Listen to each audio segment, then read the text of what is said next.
All right, everyone, we're back with another episode of the Actual Fluency podcast. This is season 3, and today I'm looking forward to be joined very shortly by Idahosa Ness, who's the founder of the Mimic Method. So we're going to talk to him in just a moment. And one little comment about the third season so far is with video, I really notice how terrible my hair is. I don't know if that's vanity or whatever it is, but no matter what. So, see. Oh, hey. How's it going, man? Hey. Good. You ready? I am ready. You born ready, natural. Born ready, I'll die ready. The light is a little bit weird. It looks like I have like the heaven next to me or something. Perhaps you just gonna dim it a little bit with my. No, but I'm very. My light. All right. Yeah, you're fine. Yeah. All right, cool. Now it looks like I'm in a cave, but production quality, right? All right. Well, today we're talking with Idahosa Ness, who's the founder of the Mimic Method. And Idahosa, why don't you start by giving yourself a little introduction to how you got into language learning and what made you start your own company in language learning as well? Cool. Just first to set the record straight, it's spelled Idahosa, but it's pronounced Idahosa. Oh. And yeah, no problem. It's a story of my life. But yeah. So how did I get started in language learning? Well, the first language I learned was Spanish. I went to Mexico when I was 16 for did some kind of university program with my dad's a university professor, so I got to go for free. And and while I was there, I had high school Spanish, but was just as not serious about it as anybody else. And then I got there, got really into Mexican culture. I really that was my first time traveling on my own, really. And then I learned Spanish kind of quicker than people around me. And then that was the first time I kind of learned the language and got really into it. I went back to Mexico when I was 17. I spoke Spanish by the time I graduated high school. And when I got to university, I decided, well, since I'm already kind of good at Spanish, I might as well do a new language. So I decided on Mandarin Chinese, and then now I speak Mandarin, Spanish, Portuguese, French, and German. Cool. And was that a university offering the Mandarin, or was that just on Yeah, it's one of those intensive Mandarin courses. You go almost every day. And then I went to I studied abroad in Shanghai and Beijing in total for almost a year. And same kind of story there.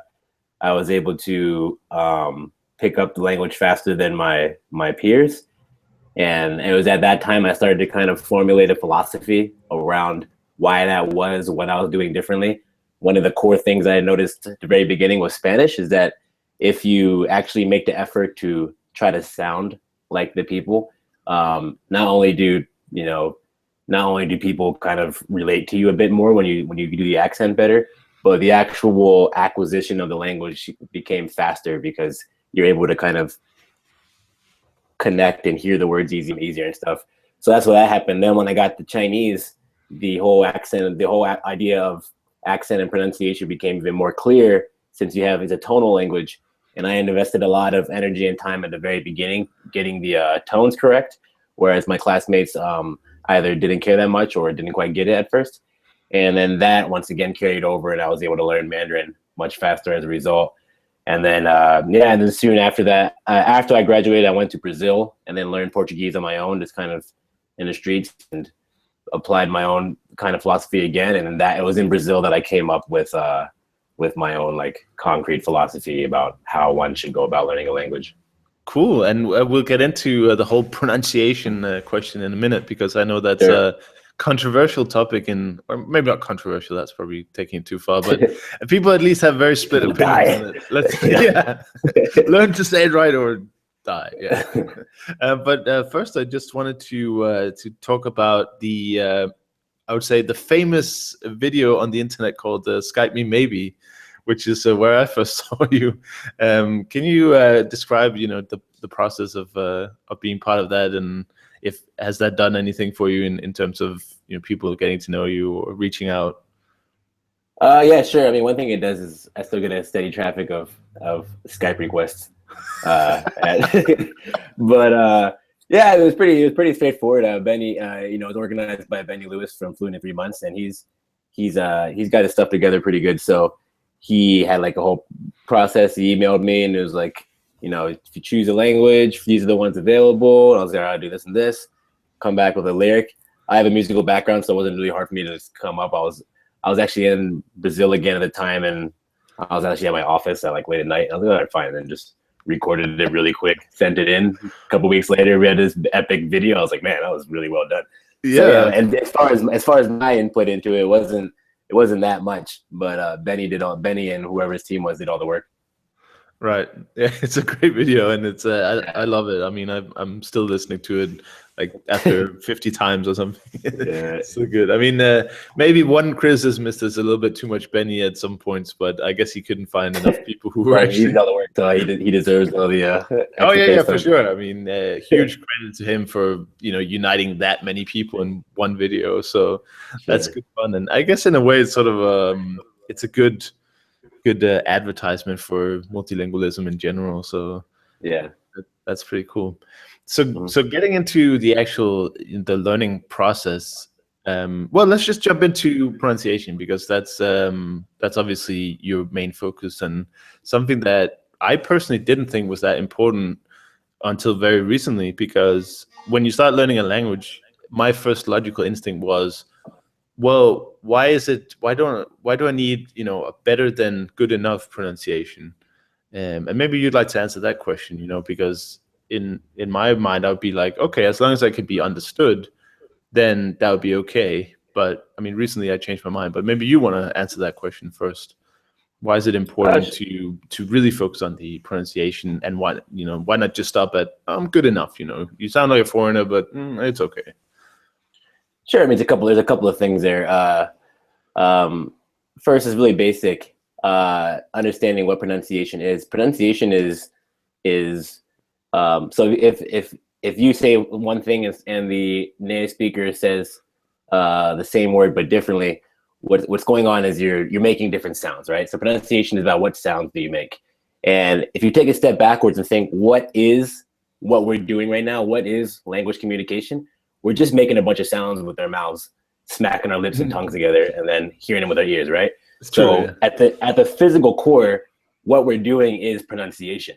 And if the word was apple, but I pronounced it apple, then you might not understand me, right? And like maybe if you're used to a whole culture of people saying apple, you can adjust your ear, and now you have a wider interpretation of that word or that concept. But in general, the core of it is I'm making sounds, you're making sounds. If we don't agree on what those sounds are, then the whole goal of what we're doing of language learning is lost. So that's where I start, where it's pronunciation is not so much about perfecting your accent, though that's kind of the ideal. It's about getting the core sounds. And the reason why I found that affects the way that someone learns, or the speed or the degree to which someone learns a language, is because if you've had the problem of knowing how to read a bunch of words, but when you hear someone speaking very fast and you can't understand them or recognize those words, that's fundamentally a problem of pronunciation, because once again, he's hearing those words differently than you are. Secondly, if you're kind of doing all these kind of grammar calculations in your head, and you're kind of doing this kind of Frankenstein approach to learning it, instead of having it naturally flow out of you the way it does in your first language, once again, it's because the core foundation of the sound might not be in order. So that's what we start for. That's what I strive for. It's not so much, though I like to strive for being able to be like indiscernible in my accent. That's really hard to achieve. But if you get to, when you say, well, it is that good enough, there certainly is a good enough where you can lock into every sound, get it like 90% of the way there. And you can actually achieve that very quickly if you do the right approach. And I think the reason why most people don't take pronunciation seriously at first is because it seems too kind of convoluted of a subject and too difficult to get into. So that was my goal when I started my company, was how do I make this more accessible to people? But then, yeah, once you're at that good enough, and you hear someone with a slight accent in language, but they can really connect with it, then that's fine. I'm not like an accent Nazi, and I'm like, you don't sound exactly like an American. Because at the end of the day, even me as an American, I'm one of 1,000 different accents of English, right? So who's to say that mine is better than anyone else's, or why yours should be the same? But you have a different pronunciation than me, but I understand you 100%. You can, if I said a new word, you'd be able to pick it up very easily because you can lock in and you don't have to see it written down. But yeah, and like you have your own shade of accent, and that's good. I don't need you to sound just like me, Right, and it's an interesting point, because I mean, if you go to something like the north of England, then people have accents there that are. I mean, if an American went there and had never been exposed to that accent before, it might actually be impossible to understand what the person was saying. The Scouse accent, or the Northern England is really hard. I mean, even for me, who's been pretty exposed to that accent over the years, sometimes I'm like, what did he just say? So. That's a funny or probably important fact to consider when you're learning an accent of a foreign language, where that's probably also the case. If you go to Italy, there are tons of different accents all around the country. So even the idea of a correct accent seems a little bit like a fairy tale in a way. And you bring up a good point. So I when I think about language, like I always tell people, don't learn a language, like learn a people, right? And because I mean, I can learn the English language and like read books on it and be a scholar of the English language, or a better example would be Portuguese, right? I can be a scholar of the Portuguese language, but why am I doing it? Why am I taking away time from other activities I could be doing to do this? It's because I want to talk to people from Portugal or from Brazil. Like at the end of the day, that's what we're all here for, right? Just to talk to people. And for English, that's the thing, we get so caught up in these names, like this is the English language, but what people are speaking in Northern England, it's called the same thing that I speak, but I can't understand them. Therefore, like, what's the point? I can go up there and be like, no, you're not speaking proper, and like, I'll get out of here, mate. But if I went there and I focus on learning the people of Northern England and then trying to mimic their pronunciation, then they'll bring me in like, oh, he's one of us, and like, and then I can come in there and and then once again fulfill my ultimate goal, which is to make more friends, connect with people deeper through these random sounds we're making by smacking our lips together. Right, and it would be quite boring if we all had the same standard American English accent, because then, I mean, when you went to other places, they'd be like, that you'd miss that kind of novelty effect of flavor. I mean, I love accents in languages because it shows you that they're from somewhere, mysterious in a way, until you learn where they're from. In Denmark, we have a tiny country, 5-6 million people, and there are so different accents that people have trouble understanding each other on such a small landmass. So that's really amazing when you meet people like that. You're like, wow, it's like you truly are from a different part of even this small country. And then if you meet someone out in the world speaking with a, let's say, different English accent, you're like, oh, that's interesting. That's really cool. Where are you from? And that would be lost if we all spoke the same accent. So that would be kind of boring. For sure. I mean, that hits close to home for me because I grew up in the U.S. and would be considered having a standard kind of a general American accent, as they call it. But my mom is from Nigeria, which is ex-British colony. So everyone there everyone educated there speaks English, but they have a like a Nigerian accent, and they even have another way of speaking called Pidgin English. And I thought like this. I don't go talk to you about these things, and then that kind of thing. And like, so growing up, my mom and my uncles and my friends' parents, and I grew up around that, and I actually like love hearing that English. Like whenever I hear it, it's like this makes me happy. And so I always get kind of defensive whenever someone's like, oh, that's not proper English, or when anyone kind of gets really bougie about accents and stuff. It's like, man, at the end of the day, you're telling me that we need to get rid of this. That's like the funnest thing of my life. At the end of the day, it's all about fun. Stop being so rigid and uptight. It's about having fun. And that's what pronunciation is for me, is like, if I'm in a room full of Nigerians and they're having this conversation, I want to connect with them. I want to join in, and that means I got to sound like them, So it's the same experience when I'm in Brazil or in Germany or whatever. You just got to sound like people, and you can connect with them more. Right. And how did you come up with the technical aspects of the mimic method? Because one thing is have the idea that pronunciation is important, but how do you translate that into something that you can actually give to people and say, here, use this and you'll be better, or you'll improve this? Or how do you go through that process? Sure. So like I said, I think the reason why a lot of people are like, oh, you don't have to worry about pronunciation is because they don't have a solution and they don't want to discourage people and be like, oh, well, it's impossible. If you're not already good at it, it's impossible. And so that's something I thought about for a while. I had a knack for it from an early age. And then when I got to Brazil, I started learning Brazilian music, particularly like different instruments, percussive instruments. And what happened was I played violin my whole life. I played other instruments, and I generally consider myself like decent at music. But when I got to these Brazilian different contexts, my ear couldn't process some of the nuances, some of the details of the rhythms, and it was super frustrating to me. I was like, oh, why can't I get this? And so one day I just sat down and I just grinded out and I just analyzed every single aspect of all these percussion beats I was doing in this group I was part of.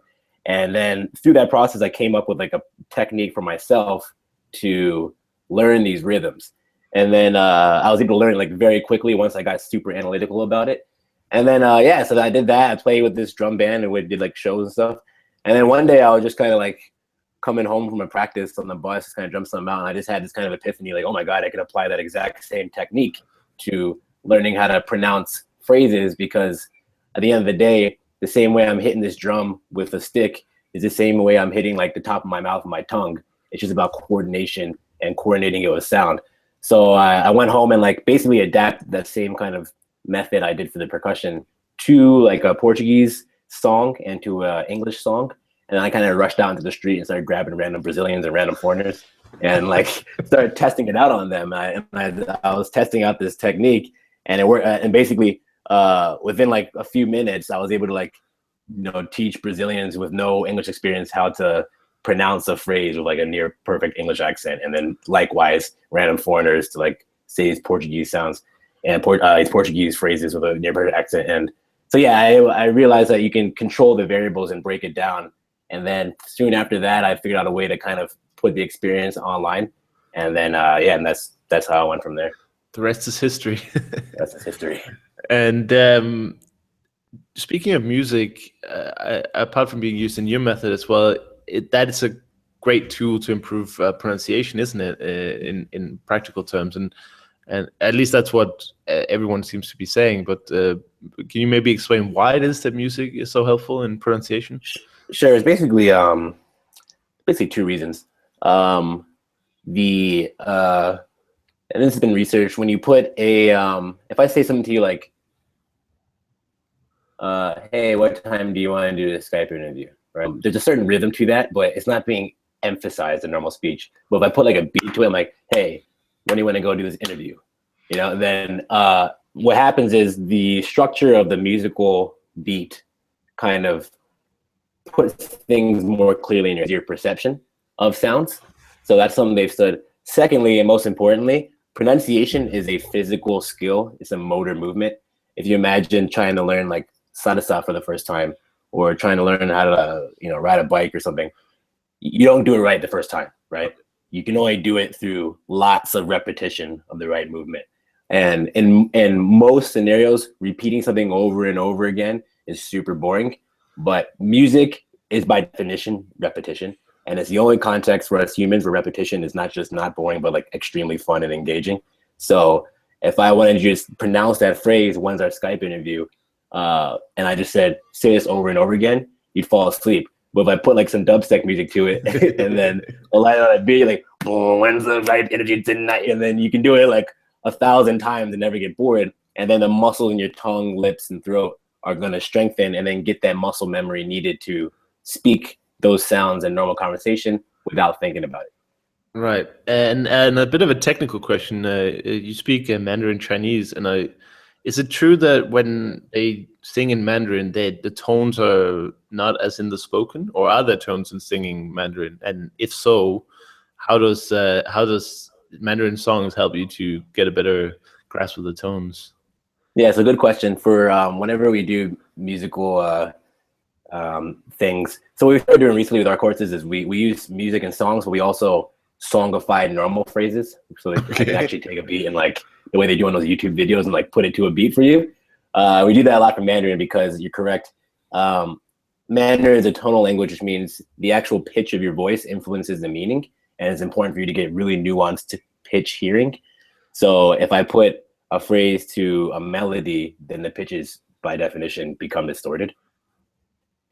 So when we use songs, we almost always use rap, and then only the type of rap songs where the artist is staying more or less true to the tonal pronunciation. But yeah, it's correct. You won't learn tones from learning Mandarin melodic songs. Right. Yeah, I imagine that would be a hard thing to do, Sure. if not impossible. One thing about pronunciation that I found interesting was the Michael, the guy behind Hyperpog, no, not Hyperpog, Hyperclad, the movie. In Berlin, during a talk, he said something about how actors learn how to use diction and really control their voice. And he said one of the really good things about when you're in a beginner stage would be to exaggerate the pronunciation of the native speaker. So you mimic them, but in a sort of exaggerated way. And as you start to get better at it, you of course tone it down, but you can't really underperform it and then tone it up. I don't know what you think about something like exaggeration. If that's for sure, that's core to a lot of our techniques. So I always tell people you want to start off exaggerated and always. And once again, you just always. I think people need to stop thinking about language as like this separate category of things. Like I said, you're just smacking your jaw and lips together. It's a physical movement.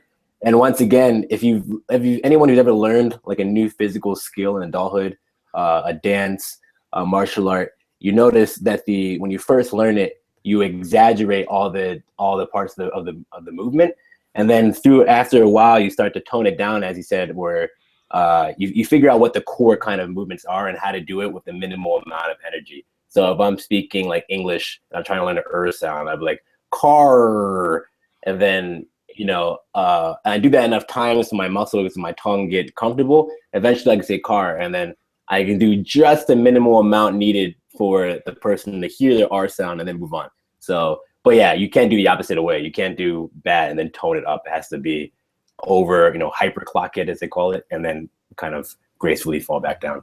Right, because I think when I started learning Russian, I was a little bit, maybe timid is the right word. I was a little bit nervous to just really over exaggerate the Russian pronunciation, and some of them are really unique and different from what I'm used to. But I imagine if I had to learn it again, and if I start out exaggerating instead, I probably would have a better pronunciation today, because like you say, you can always tone it down. But for me now, to relearn it is really difficult. I guess relearning anything is really difficult. So. Yeah, and you brought up a point too I wanted to address, which was you said you felt strange, kind of exaggerating the sounds, and I tell people about that. Like, so when I said I was 16, I learned Spanish. That's when I first realized that exaggerating pronunciation or really trying to sound like the native has a difference, because your classmates are all kind of like not really engaged, like yo quiero más tacos, and you're like no yo quiero más tacos, and so they wouldn't care, and then as a result, they never really got into it. And I thought about that a while, like, why is it such a big deal for someone to just say "yo quiero más tacos" and then drop their American way of speaking or whatever their native thing is? And I realized, if you think about it, after your appearance, the way you sound is the number one way people judge instantly who you are, and be like, oh, he sounds like he's uneducated, or he sounds like he's manly or not manly, all that kind of stuff. So we have a certain identity we associate to the way we sound, and then we build that up our whole lives, and then we're adults, and then we want to learn a new language, and then all of a sudden we have to sound like a Chinese person. Like we have to just all of a sudden imagine ourselves as a Chinese person, and a lot of people are like really resistant to do that. So instead of being like, "你好," they'll be like, 你好, whoa, 是美国人. And the thing is, you have two things. You have to realize that like you might feel like you sound stupid to your classmates, but to the 1 billion Chinese people, if you sound that way, you just sound normal. And whatever your normal is different from other people's normal. Like I was teaching someone the other day in Portuguese, they have a sound and they say there's the museum of modern of Archimov there, and that would be and to an American, that sounds like, like someone with mental issues. So they're like, meh. But like to them, it's just a normal sound. And people giggle when you do it, but it's like, man, to them, it's just like, why are you laughing? This is the name of our museum. So everyone has their own thing. You just got to get, people laugh at English sounds all the time, like the TH and the R. They think it's stupid, but you know, it's normal to us. Yeah, exactly. And that's why I love, I mean, this is just a subset of learning a language, but it's such a wonderful one. And Yeah. one thing I wanted to get a little back to is one of the first things you said was that improving your pronunciation, or I guess focusing on it and not just like not caring, like you say most people do, focusing on it brings a lot of benefits. And one of them you said was that you actually start to understand more as well, which I think was an interesting point, because I think a lot of people assume pronunciation to be based purely on your output and it doesn't really change your input. But can you talk a little bit about how you developing your own pronunciation helps you to identify others as well? Sure. I mean, so it's two sides of the same sword of sound, which is pronunciation and perception. So once again, you might know a word on paper, but you're not able to recognize it in a fast conversation because there's a skill of being able to recognize it in all the different nuances of, you know, for example, in English, we drop a lot of sounds and words. So to you, you might think of the words, I got to do this, but then someone's in the street and they're like, hey, I got to do this, you know, and it's completely different pronunciation. So that's one aspect where like, how do you lock in on that? Secondly, speech is really fast. Like human speech is super fast. And the only way we can understand each other is if our brains are able to process it super fast. And when you go to a new language, they have a whole different patterns of sounds. So the process of sitting down and like, you know, slowing, that's what we do. We slow things down for you. And then you listen to each one, try to fix your mouth around it. The process of really engaging it in the pronunciation at the same time trains your ear. So when you speed it back up again, you can hear it without thinking. So that's basically the relationship between the two. You know, you pronounce things based on how you hear them. And like back to Chinese tones, for example, they actually done studies. A person who has no Chinese background will actually not hear the sounds. They can kind of measure what you're hearing, your auditory cortex. They can measure that, and they can see that if you're like an American with no Chinese background, you will not hear the tones. And if you can't hear the tones, how can you actually pronounce the tones? You know. So, but if you train it, just like anything else, you can train your ear and then be, you know, just as good as a Chinese person at perceiving it.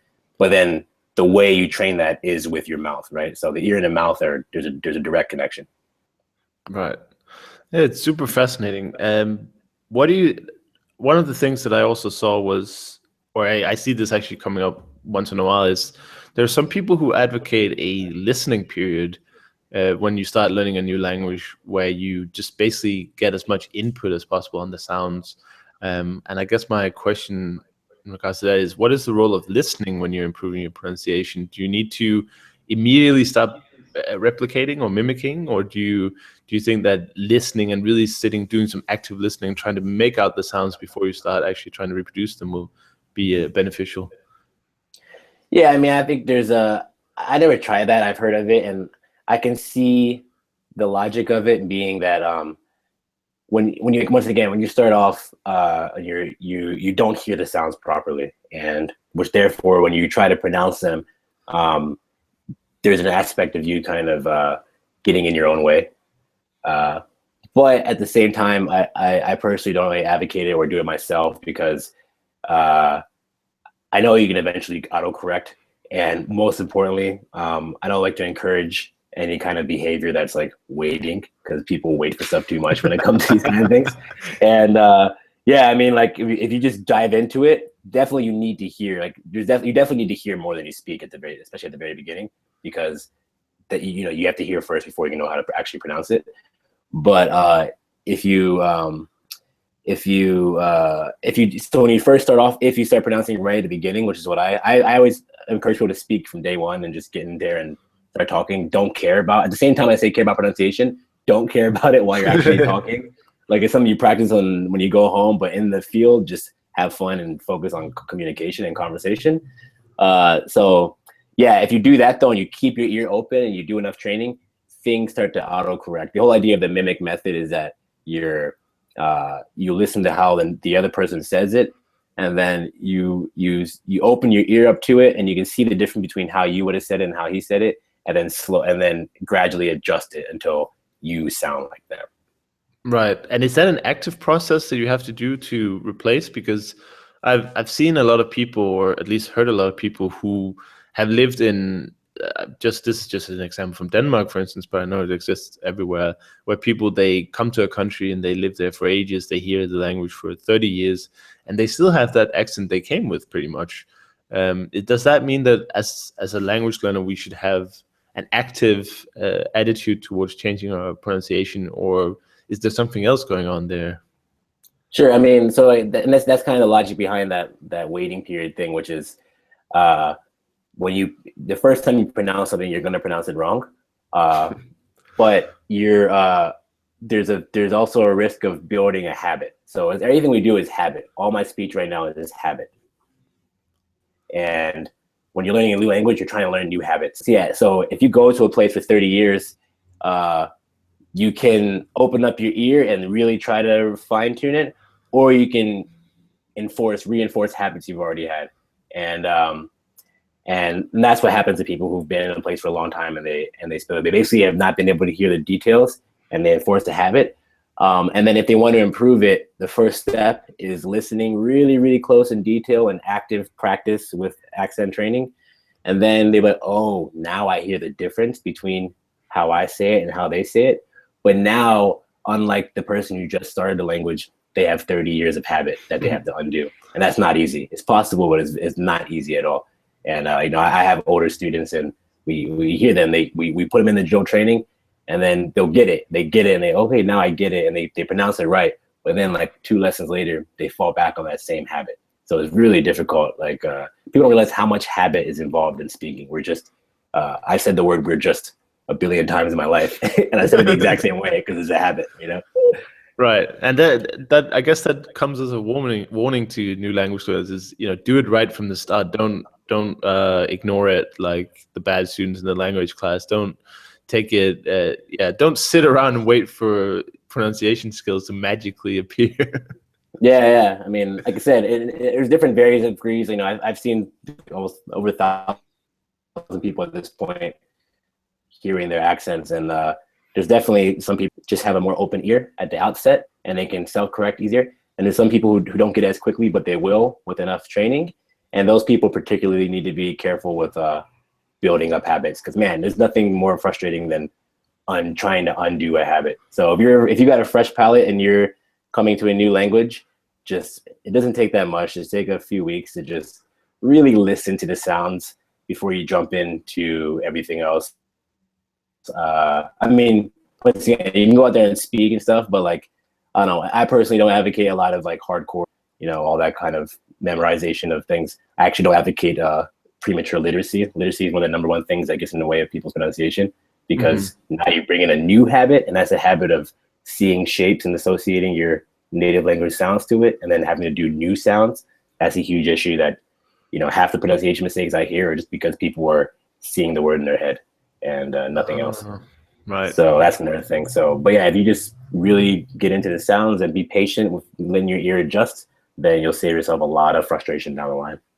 Right. Yeah, and you totally see that from people, probably not unlike yourself, where they really focus on the pronunciation early, and then they sound almost native, and they do get mistaken for native speakers, which must be one of the biggest compliments you can get as a language learner. Yeah, it's a great feeling. It's definitely something to strive for. Like, and even if you're not mistaken, people react to you differently when you sound like them. Like, and they study this as well. Like, the same way we relate, people look at somebody that look like them, like, oh yeah, you're kind of like me. It's a similar thing. I can show up to China. I don't like Chinese people at all, but at the time I spoke really good Chinese, and like my accent was good enough to fool people on the phone, at least not in person. But and like people you can see it. They react to you differently than they react to the next foreigner who's kind of separated by that sound divide. And they can even though you look different, completely different culture, like, oh, you get me. I can tell because you're saying my jokes and you're saying them with the same twang that I have, Yeah. Yeah, I think it does mean a lot because you connect on a much deeper level. It's not just speaking the language; it's also speaking the subtleties and the emotion, I guess, in a way. It's an emotion. You understand the deeper level. And I hope that more people would take it more seriously because, like I said, when I started about 2 years ago, I just didn't prioritize pronunciation at all, and that made it really hard for Russian because it's a very Yeah, for pronounce. sure. It's very important for in pronunciation. And my tutor tried, bless her, but it's hard to unlearn those habits. And now when I starting to learn Hungarian, the first thing I did was go to that first chapter in the books. That's always like the sounds of the language, and I just Sure. listened to them a few times. And it's not perfect. I still have to. I've work to do, but at least I've come a long way from not giving a damn about pronunciation and coming back to it Yeah, here. well, I'm always shocked. We're making a bunch of kind of free kind of courses right now called the Core Sound Series, and it's basically just a resource where you can see these are the every single possible sound you would make in Hungarian, and then we go over each one and how it's made with the mouth, and then the idea is that even if you don't get it right away, it's really useful to know which ones do you already know and which ones do you don't. I'm always shocked at how much people they don't actually know what the sounds are. Like they've been studying for 10 years, they don't know what the actual sounds are because no one talks about phonetics, no one talks about it. And it's like these are the building blocks. The example I think of is like a keyboard. Like, there's about 43 sounds in English, right? Depending on what accent. And like if there's a keyboard with 43 keys and you go there and like you've been missing 5 keys in your keyboard for like 5 years, and like, man, just stop, take it to the store, find out what those 5 keys are, put them in, and then start typing. So that's what even if you don't get it right away, just knowing what sounds are going to trip you up and where they appear makes you a lot more focused, and the actual pronunciation problem gets reduced down to like 10% of the size you thought it was. Right. And people can obviously find that or those on mimicmethod.com, right? Yeah, mimicmethod.com is our site. Cool. And a little quick fire round maybe of before we have just a few minutes left here. Sure. I was thinking, what kind of materials do you like to sort of supplement something like Mimic Method for pronunciation? What kind of language learning materials do you like in general? Just in short answers. Sure. So in general, as I mentioned before, I'm strongly advocate against what I call premature literacy training. Like it's better to become like a basic conversational level and command of the sounds before you start introducing this new medium of text. And but most language programs out there are text based, and that's a big issue why people get messed up so much. So any language program that's pure audio based, I always recommend. I recently been learning German, and I started off doing Pimsleur, which is just audio. And what I did, which I also recommend to people, is if you're sitting down, you're doing Pimsleur, it might not be as interesting. The context are not like the most enrapturing. Right. But if you're, what I was doing was I would just take walks, and I've also read that like walking and stuff like that actually activates certain things in your brain for you to memorize things better, which I definitely felt that. But it just makes it more interesting. And like I would just put in the headphones, take walks. I like taking walks anyways. And then you're just listening to people talking and you're repeating afterwards. Because I think people use script as a crutch.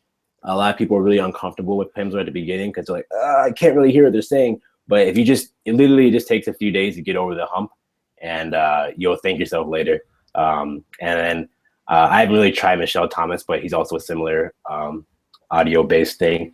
So any kind of thing where you do with headphones and you don't do any kind of visual stimuli except the ocean or the forest or the people on the street as you walk.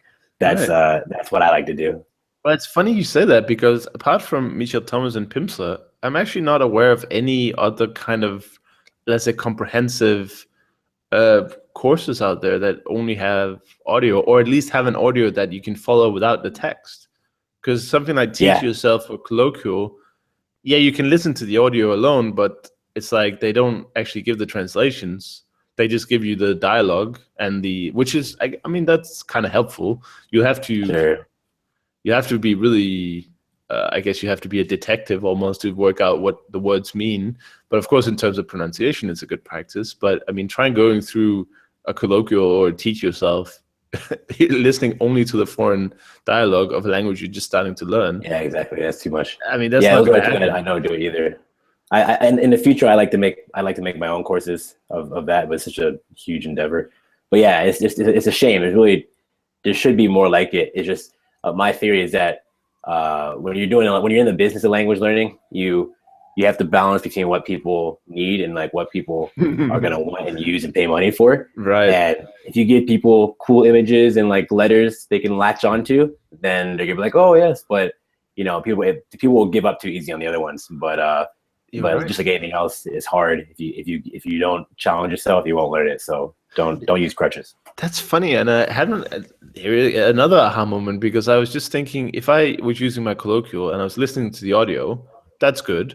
But I would be looking in the book for the word, which would mean that I would link the sound to the word, and then when I need to recall it, I would not think about the sound first. I would think about the word first. Yeah, that would we're probably very good, terrible pronunciation. Or okay. Yeah, I mean, it definitely influences it. And like I said, the way I explain it is, if you see the letter T, right? There's nothing intrinsic about the letter T. It's just like a horizontal line and a vertical line, right? And doesn't mean anything. But since I was like 4 years old, I've been looking at that symbol and thinking of placing the tip of my tongue against the gum line, saying, you know, Right. and like that. And then since I was 5, I'm turning 28 soon. It's 23 years of saying, you know. So I've probably said at least 1 billion times. And then all of a sudden you learn Portuguese, and then when you have that next to an I, it's not anymore, it's a ch, right? So, oh, okay, switch tracks after 1 billion times, let's do a new one. And lo and behold, when you see someone trying to say a word in Portuguese, an American or something like that, they're going to say that instead of the ch when they're reading it half the time, because even if they already know. So, but if I had heard that sound, I learned Portuguese illiterate, and then I learned how to read afterwards. In my head, if I had to spell that word, I would have spelled it CH, because that's how we spell that sound in English. And then when I see it on paper, I'm like, oh, that's how you spell that. That's a much better experience than knowing how you spell it first and then struggling with the pronunciation. I'm always delighted when I find out that like a word is actually 2 words and I thought it was just one. And like, I'm glad to have like with illiterate people problems when I'm learning a language, because that means that like I'm really feeling the way it sounds. Right. And but yeah, unfortunately, there's not that many good resources out there that give a person the opportunity to learn that way. No, I'll just plug one that I've been using lately, and what they do is they offer an audio only sort of method, but it's not a very comprehensive taking you from nothing to something. It's just a kind of, I'd call it a supplement, and that's the innovative languages, the Pod 101s and the language class. Because they have tons of audio lessons that you can listen to in standalone. You don't need the script and you don't need any flashcards or anything. So if people are interested in an audio-based method, I would call it a supplement, because I don't think you actually, you learn a little bit of grammar, you learn a little bit of vocabulary, and you definitely learn how to pronounce things, but it's not a very comprehensive explaining all the details and really starting it out. I like the method, and they have a crazy offer going, which I wrote about on the blog, where you can download their entire library for every language, and it's just $1 per language. So you can get like 3,000 audio files for $1. Are they going out of business? I don't know what they do, but it's like it's like a 30-day trial, right? And then unlimited premium access for $1 for 30 days. And if you cancel the membership, it's $1. It's like I guess they hope that people like it so much that they're like supporting it or something. I don't know, but I wrote a guide to that, and it's not because it's very complicated, but downloading all the files is quite complicated. So I made a little guide on the website, actualfluency.com. Oh, cool. Nice. / pod 101 offer. So you can read that, and it will show you. It's a little bit cumbersome because there's no way to just grab all. You have to actually manually click each one. But 10 minutes of work for probably a year's worth of audio or something. And like I said, you download it on your iPod and just take nice walks and just load it up. That's my way. I see all these things as like a kind of jump frog to the point where you can have a basic conversation, and then from there, that's where you really learn. Right. And but yeah, if you can just walk for an hour and do an hour of those lessons every day, and that's really super helpful. Yeah, repeat out loud as much as possible. Even repeating out loud. Like don't be quiet. Do it out loud. Don't be afraid if people judge you in the street. It's just part of life. If it's a foreign language anyway, they might be thinking, "Oh, he's just on the phone or something." Exactly. Oh, cool. Well, I want to thank you so much for taking the time to come on the show and talk about the passion of yours, which is pronunciation. And I mean, I'm really happy to have learned a lot and had a few aha moments during the call. So I hope that the listeners also feel this way. And best of luck with Mimic Method. And I hope to see more of you in the future. All right. Thanks, Chris. Thanks so much. And stay in touch. Will do. All right. Take care. Laters. It's always more frightening when you're singing to somebody who actually speaks the language. Well, I don't know any other languages, so you'll be fine. German, and then I sing a little bit in Spanish, a little bit in Portuguese, and then back to English. So just so if people are curious, those are the languages that I'll be singing in. Sounds wonderful, and I'm really happy that this could be the first episode of the new season. I mean, what a spectacular way to begin.